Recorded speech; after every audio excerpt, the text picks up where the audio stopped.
This is the story of the Mk1 Escort, an amazingly successful competition car that was always a winner.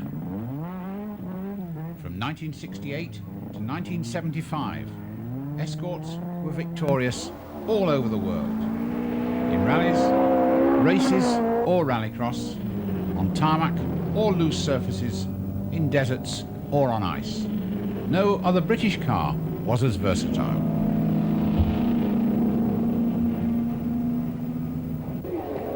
The original Escort was launched in January 1968, and the exciting twin-cam model went on sale soon afterwards. Nowadays, cars are introduced through clouds of dry ice and laser displays. In 1968, the new car arrived here by helicopter.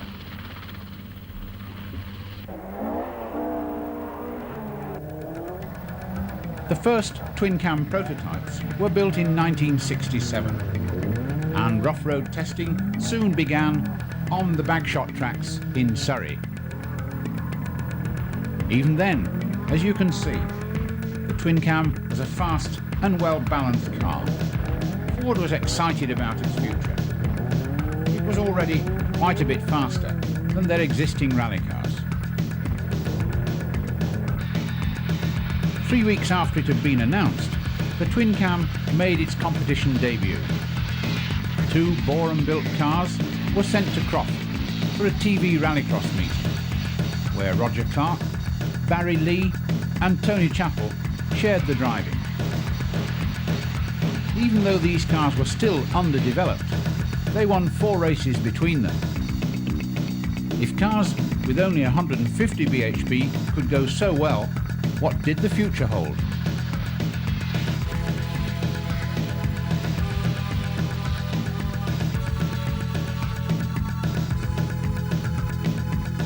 Roger Clark, for one, couldn't wait to find out. The very first rally entry by a works Escort was in the San Remo rally of March 1968, when this car, driven by Uwe Anderson and John Davenport, finished third. A few weeks later, in the Circuit of Ireland, Roger Clark gave the twin-cam its first outright win. And after that, the floodgates opened.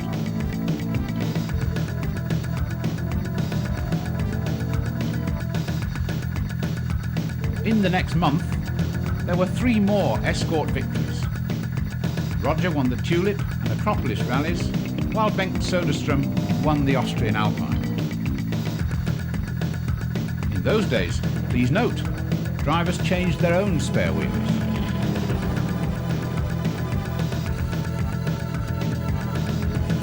By this time, the famous rear suspension damper turret scheme had already been developed, and this was just the first of many improvements made to the car's design over the years.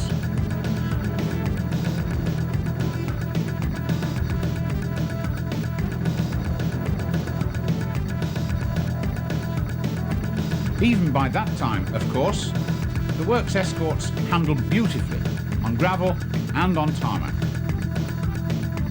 They were so nimble, with so much traction guaranteed by the Goodyear tyres, that almost any driver could learn to drive them flat out.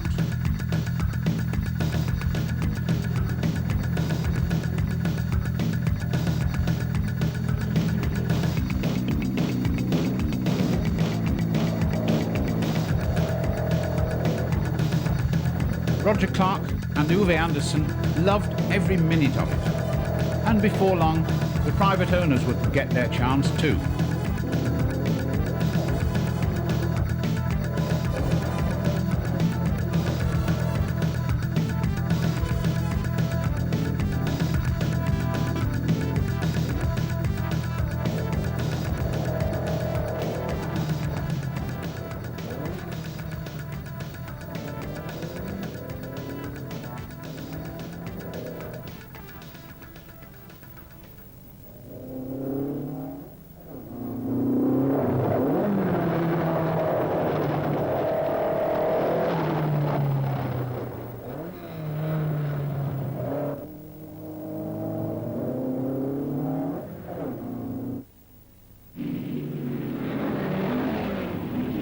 The Escort was also an excellent little racing saloon car. In this case, Ford asked Alan Mann Racing to run the twin cams all over Europe.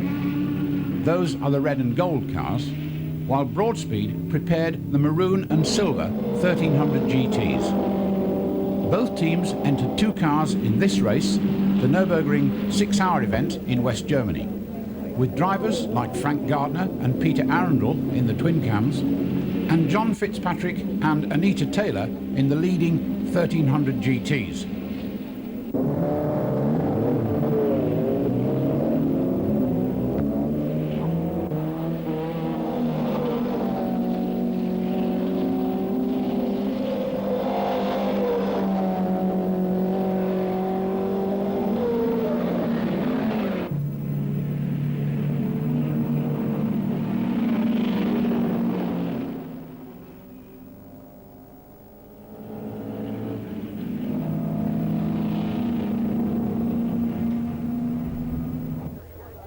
On this occasion, the Broadspeed cars completely dominated their class and were able to stage a near dead heat across the finish line. Chris Craft and Roger Clark drove the winning car on that occasion, and Roger was well on the way to becoming Mr. Escort by that time.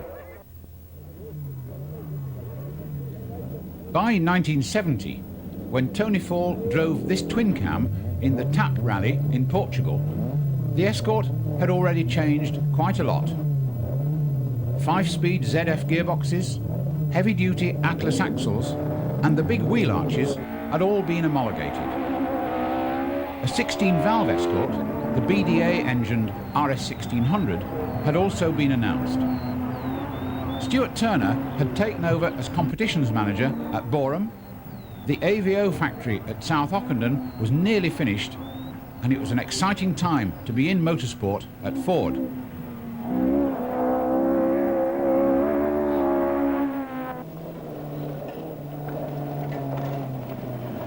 Ford's greatest win at this time was in the World Cup Rally of 1970. It started from London, went to Lisbon via Sofia in Bulgaria, then made a complete clockwise circuit of South America, from Rio de Janeiro to end up in Mexico City. It took 5 weeks and 16,000 miles, but for Escort it was a complete triumph. 7 works cars started, 5 cars finished in 1st, 3rd, 5th, 6th and 8th places. Ford chose to use 1850cc pushrod engines in their Escorts instead of the usual Lotus twin cams. On this occasion, Stuart Turner reasoned that bomb-proof reliability was much more important than outright performance. This worked so well, of course, that Ford made a production car out of these prototypes, and the result was the Escort Mexico. In those 5 weeks, conditions varied enormously, from forests to deserts, from sea level to 15,000 feet, and from freezing to searing heat. There was little chance for rest or for service.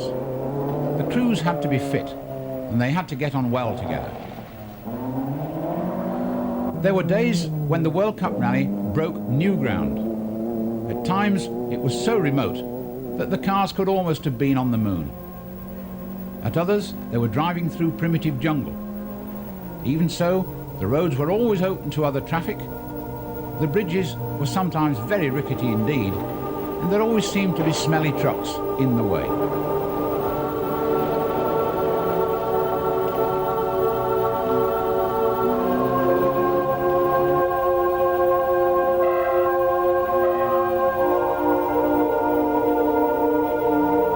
By European standards, some of the flat-out stages were incredibly long.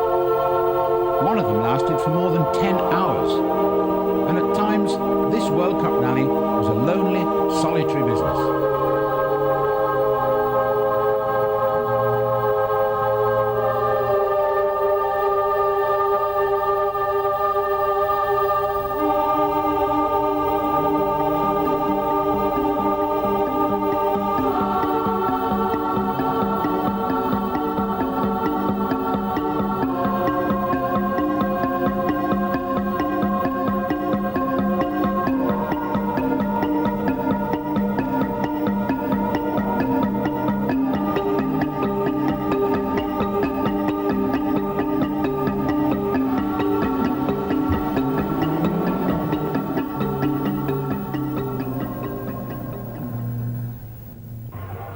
Santiago, the capital of Chile, the organisers made the drivers carry out their own repairs behind bars. The results were hilarious. So if you get a big ring spanner and lean on it one end and then tap it in with the hammer with the other end. In right up as far as to where it goes to the... but it's not opposite the hole then. What do you think? Turn in and put your finger on the end of the bolt.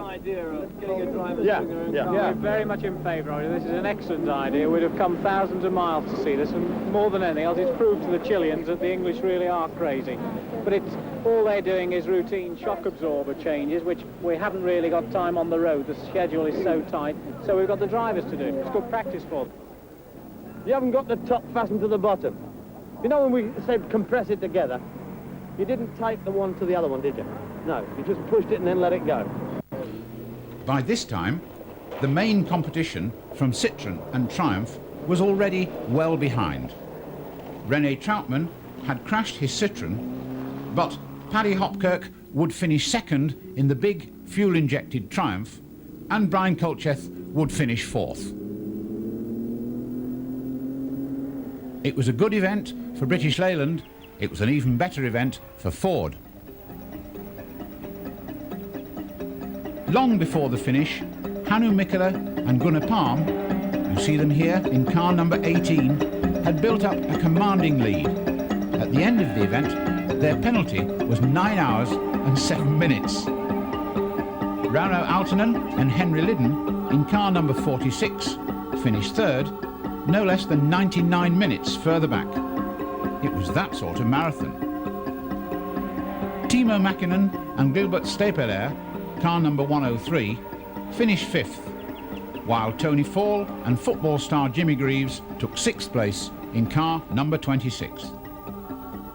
On the last day of this fabulous event, all the cars travelled through the streets of Mexico City in convoy. It was a high-speed and very cheerful mobile party. No wonder everybody was smiling.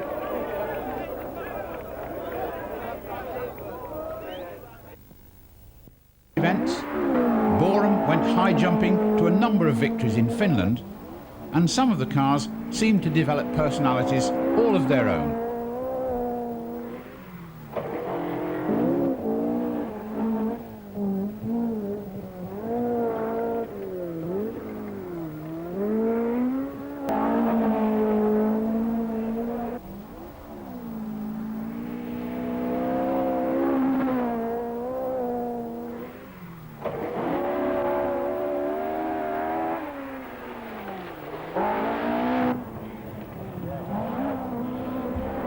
At this time, Roger Clark used two famous cars to dominate the British Rally Championship. LVX 941J was always known as Old Gold. There were times, though, when bad weather defeated the Escorts completely. Controlling 240 bhp through driven rear wheels was difficult, even for the superstars. In the 1971 RAC Rally, there was ice all the way and deep snow in Scotland. Grip was just about non-existent. You can see just how delicately the drivers, and this is Timo Mäkinen, are having to handle their cars just to keep them on the road at all.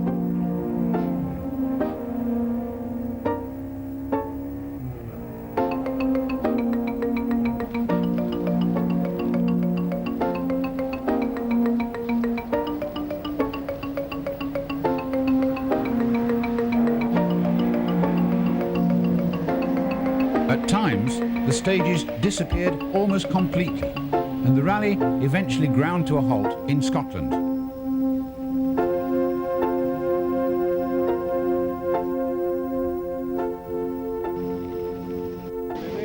Good evening, how's it going?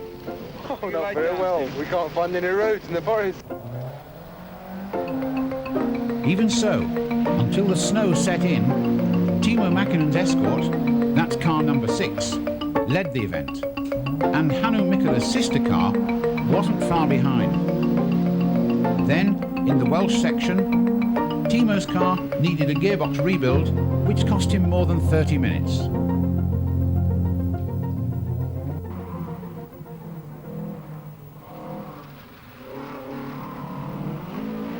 The result that year was Escort 4th and Escort 5th. But in 1972, it was a different story. After winning the World Cup rally, one of Stuart Turner's major ambitions was for the Escorts to conquer the East African Safari. In 1971, though, it wasn't easy, as Stuart emphasised. There are no marathon events this year, so the safari is the toughest, the roughest, and certainly the most heavily publicised event of the year. I think this is why all the major manufacturers are here. There's another challenge, and that is that it's never been won by a European driver, and this is one of the last prizes to be won by a European. I don't know why. We've hedged our bets. We've put 3 local drivers in our team. I think the best person to tell you why the locals always win is Jaginder Singh. The safari is one special stage, right from the start to the finish. And if you're prepared to accept that, you will do well. But most of your European drivers go by every second. They work on every second, for every mile, for every 100 mile, and every place, every control, and they keep on breaking their car. So this is Africa, and this is one of the natural hazards.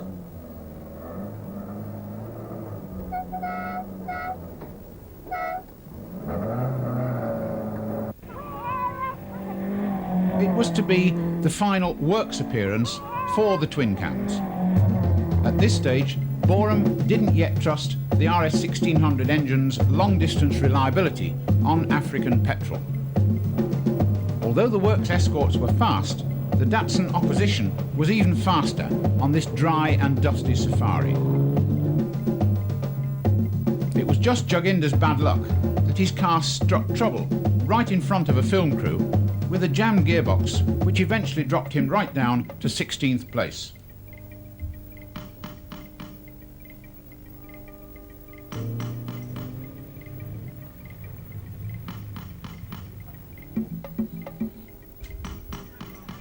Even so, 5 of the 6 140 bhp Escorts, which started the 1971 safari, made it to the finish.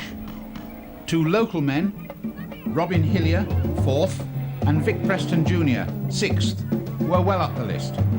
Not bad for a first effort.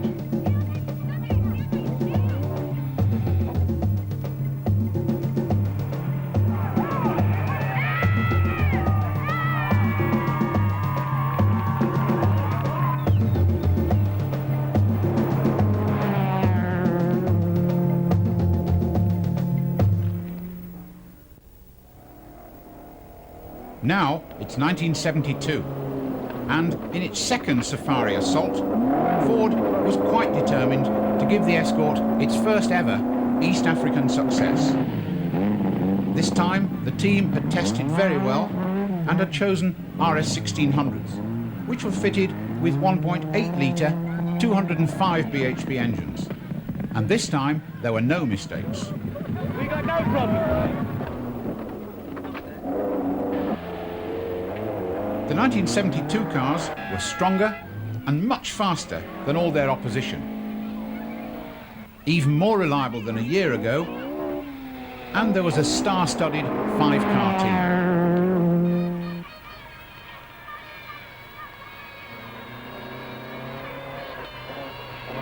World Cup rally winner Hannu Mikkola was the clear favourite, especially after he proved that his Escort was faster than the film crew's light plane.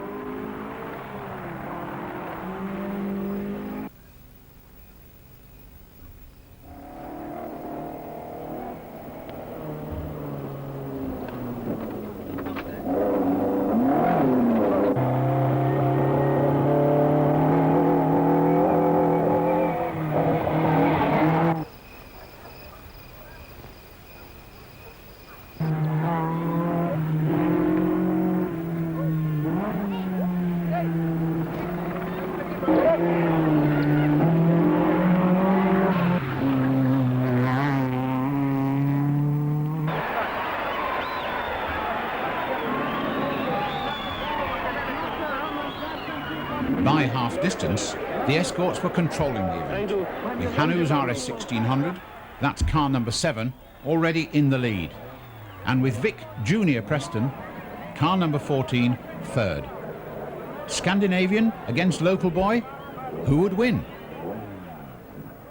How has your car been behaving with you right from the...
Hours of high-speed motoring, it was almost too close to call. And when Hannu arrived at yet another dusty control point, he was too wound up to say much.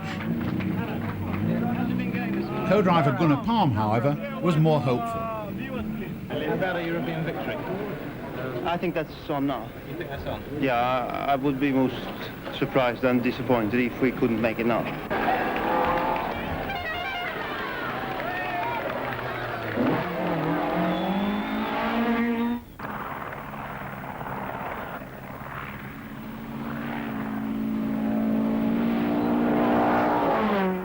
Times, the cars had to slow down for river crossings, where the ferries were man-powered.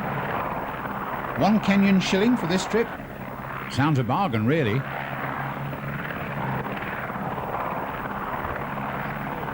So, you know, we haven't done it yet. Put it in the bag. Never knows.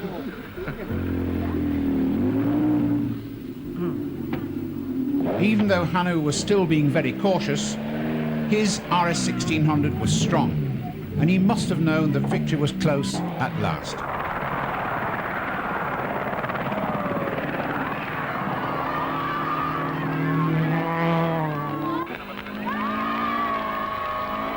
These were the sights and sounds of Escort rallying in Safari in 1972.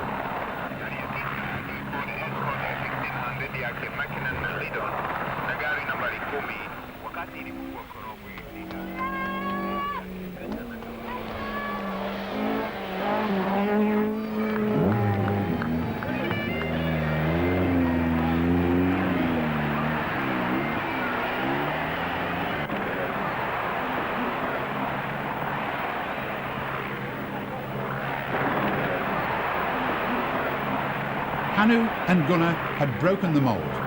They were the first ever Europeans to win Africa's most famous rally.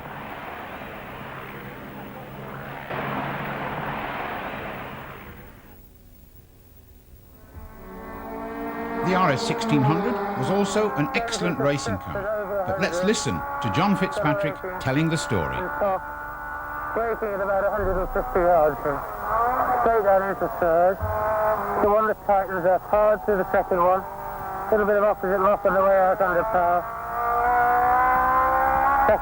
Up into fourth, flat in fourth, a little bit of opposite lock again. Braking hard for this left-hander. Stay out a bit. Tightens up a lot here. Down into second for the right-hander. Plenty of power. Slides nice out of this corner. 9,000 in second. Flat through this left-hander in third. Up to 9,000. Changing to fourth. Doing about just over 100 here. Braking for the fast right. Through the fast right in fourth. Brakes very hard for this tight right-hander.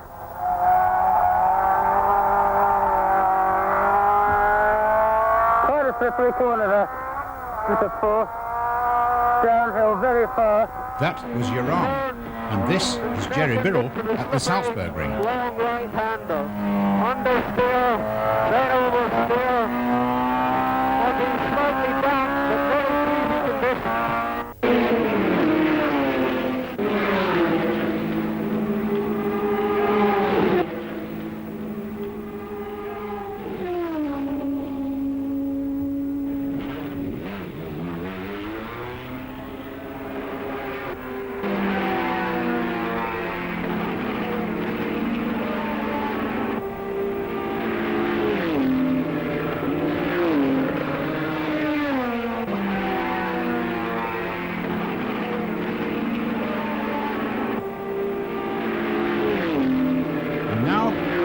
Nürburgring in the rain to Jarama in Spain in the October sunshine.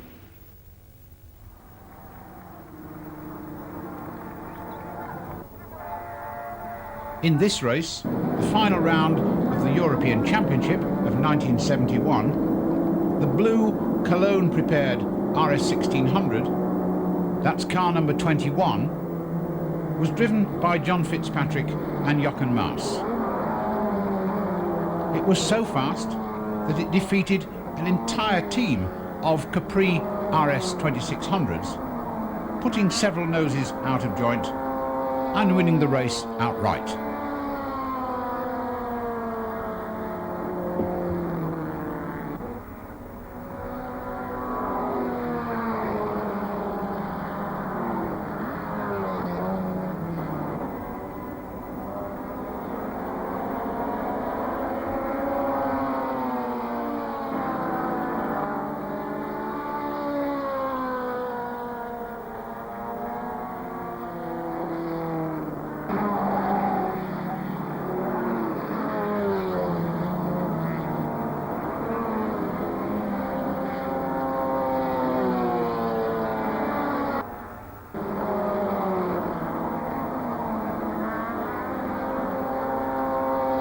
Another great performance was by David Matthews in car number 51, which was an indecently fast and high-revving broad-speed 1300 GT.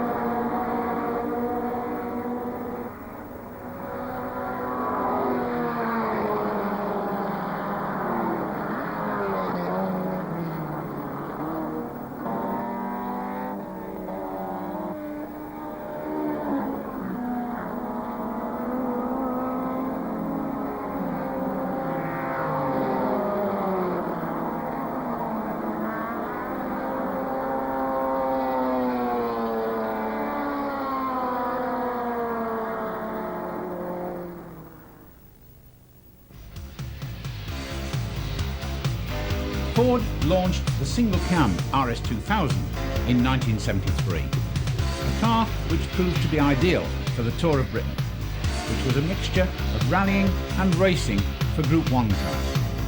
In the 1974 event, who will ever forget the fabulous struggle between these two identical cars, driven by Roger Clark, car number 38, and Jerry Marshall, car number 40.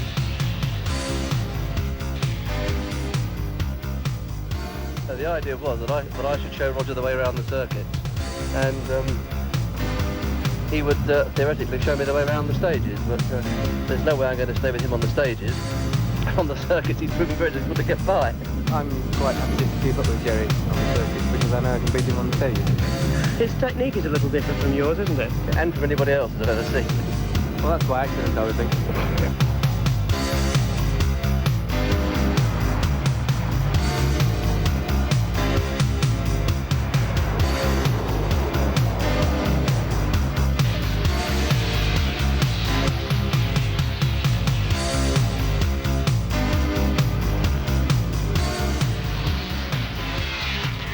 Could you describe your technique on a racetrack for us? Not really. I shouldn't think anybody could. Need we add that the cars finished first and second overall.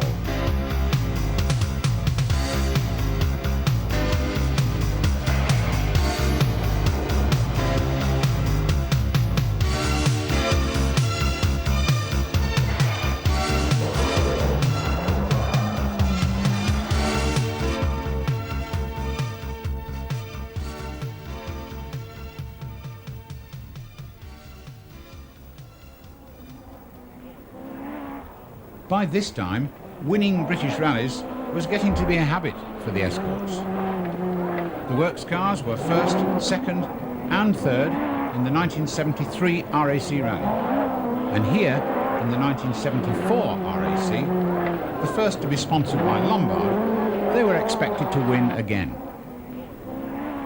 Timo Mäkinen in the Colibri car, number 1, Roger Clark in SO Blue, number 5, and Hannu Mikkola in car number 10 were all determined to provide that victory. They were driving magnificently, but some of the private owners had their own special ways of getting through the stages.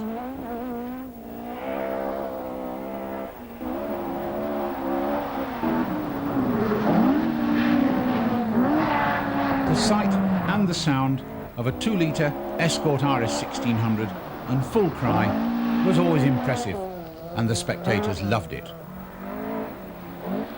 No other rally car engine sounded so sweet, and few cars seemed to handle so well.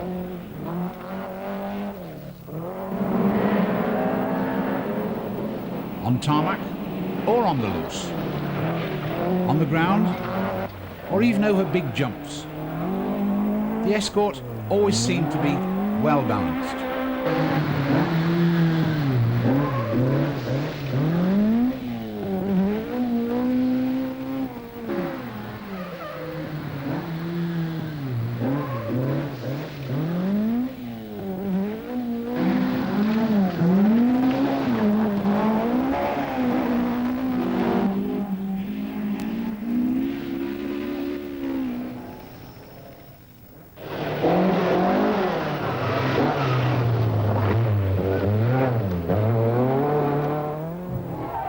Anyone, well, almost anyone, could be impressive in this car.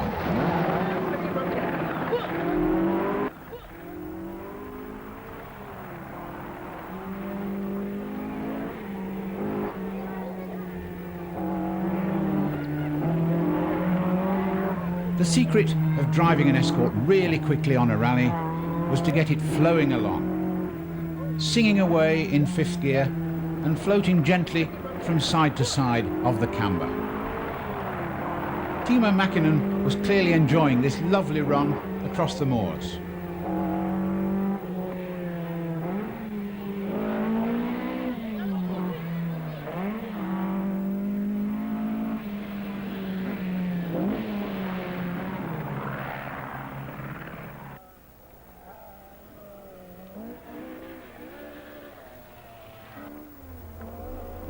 In Scotland, guess what? It snowed, which made it all the more difficult for the Escorts to stay ahead of Sandro Munari's Lancia Stratos.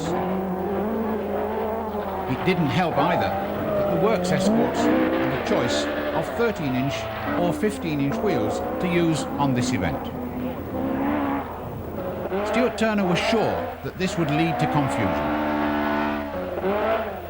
Inevitably, it did. Timo Mäkinen completed one special stage with 13-inch wheels on one side of the car and 15-inch on the other. Oh, by the way, he said the handling was excellent.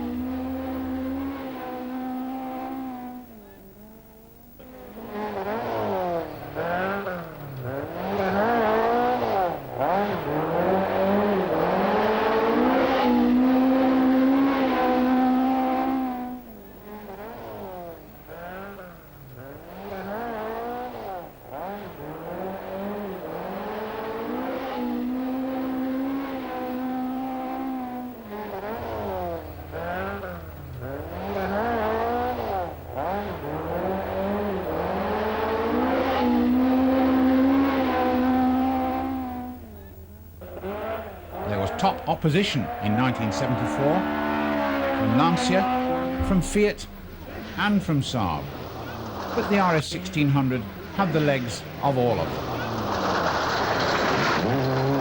It wasn't easy. After the first day, Safari star Hannu Mikkola had retired with broken wheel studs on his car. Roger Clark had been stuck for a time in Dovey Forest, while new man Marco Allen went out with a blown engine. Nothing seemed to worry Timo in 1974 though, not even a gearbox change.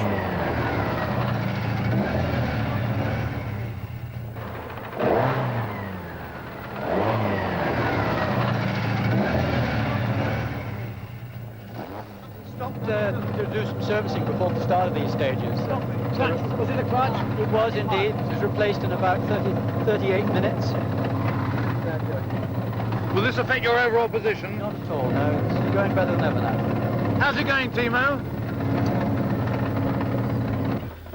Timo was in no hurry at this point and wanted to be sure that mechanic Norman Masters washed his car before the end of the event.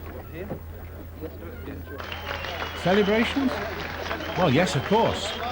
This was Timo's second RAC Rally win and the third on the trot for the Escort. There would be 5 more RAC victories before this sequence was broken.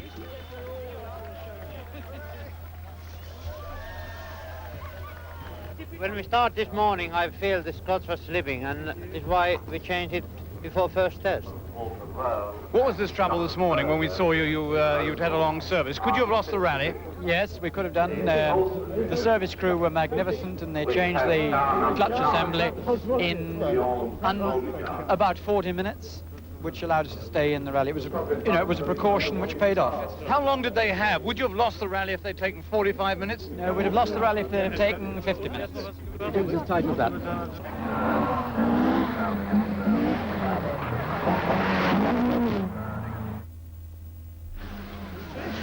Early in 1975, however, Ford introduced the Mark II Escort, and before long, the RS 1800 took over as Ford's top rally car. Even so, the Mark I was still competitive for the next 2 or 3 years.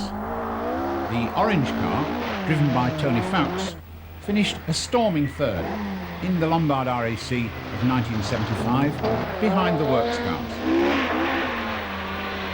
But all the Escorts had to fight very hard for their victories. And these were some of their biggest rivals in the early 1970s.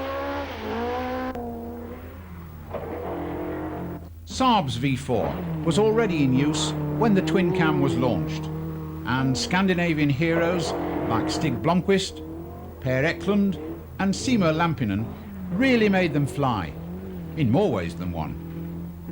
The Saab had front-wheel drive and a German Ford engine and was extremely strong. In bad weather, when the grip disappeared, the Saabs were always likely to win.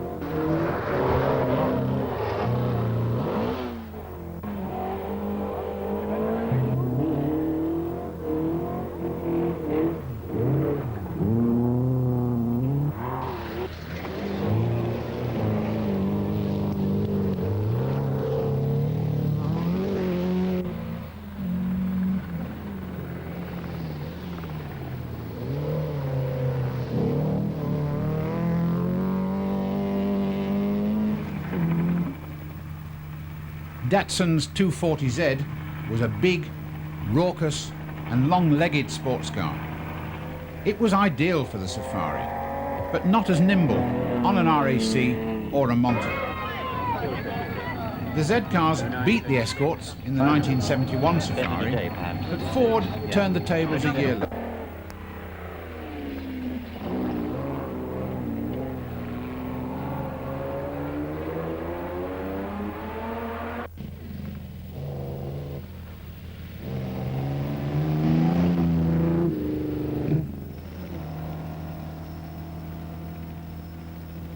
For one thing, however, it introduced twice future world champion Walter Röhrl to the top level of this exciting sport.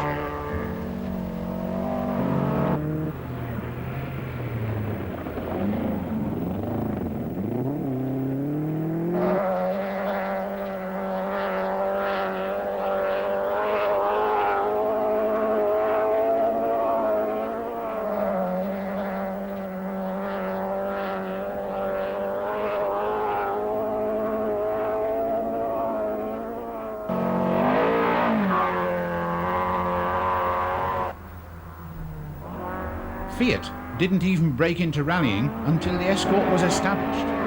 But right from the start, they were serious competitors. The first Fiat rally car was the 125 Saloon, but this car, the 124 Spider, soon followed. Later, there was the 124 Spider Abarth, which had a 1.8-litre engine, glass fibre body panels, and independent rear suspension. It handled behind the wheel and could also be a winner, especially on tarmac.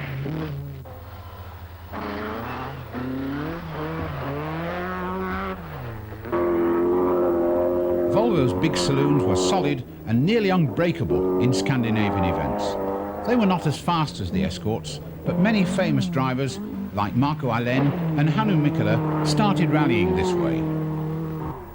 Porsche's 911 was underrated and underused, but quite fast enough to beat anything in the world in the early 1970s. If only Porsche had preferred rallying over motor racing, who knows? The pretty little Lancia Fulvia Coupe had front-wheel drive and was Lancia's front-line rally car. As the 1.6-litre HF, it had 160 bhp, quite enough to win the RAC Rally twice, in 1969 and 1970, and the Monte in 1972. Then, of course, there was the beautiful Lancia Stratos. This was the world's first specially designed rally car, with a two-seater cabin, a Ferrari V6 engine behind the seats, and rear-wheel drive. In a straight line, it wasn't much faster than the RS 1600, but it had great traction, and it was going to be Ford's most serious rival in the years to come.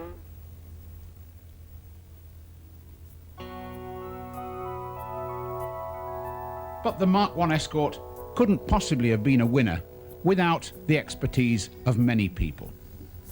Bill Barnett, in the blue jacket, was the works rally manager at Boreham for many years. He'd been involved in running motorsport programs since the early 1960s. Without Bill, perhaps, the Ford Motorsport organisation might have fallen apart at times.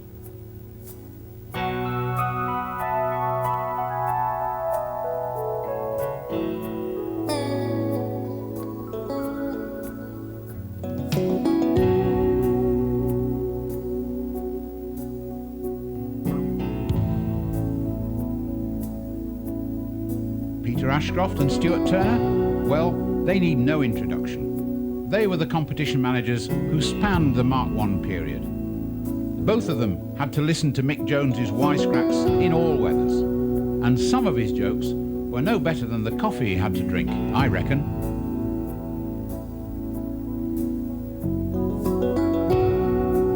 But Bill Barnett, who could keep almost anyone in order, had the pleasure of working with many great drivers.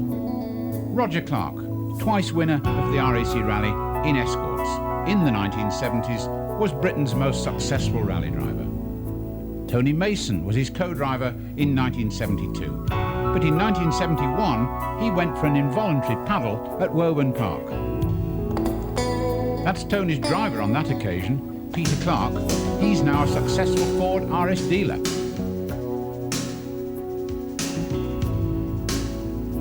Tony Fall, who rallied with Ford for 2 years before joining Lancia. Hannu Mikkola, World Cup and Safari victor. Timo Mäkinen, 3 times winner of the RAC Rally. John Davenport, a co-driver who later became motorsport director at Austin Rover. Henry Liddon, Timo's longtime co-driver who later moved on to Toyota. And finally Jim Porter, Roger Clark's regular co-driver for so many years, who became Ford's rally coordinator in the 1980s.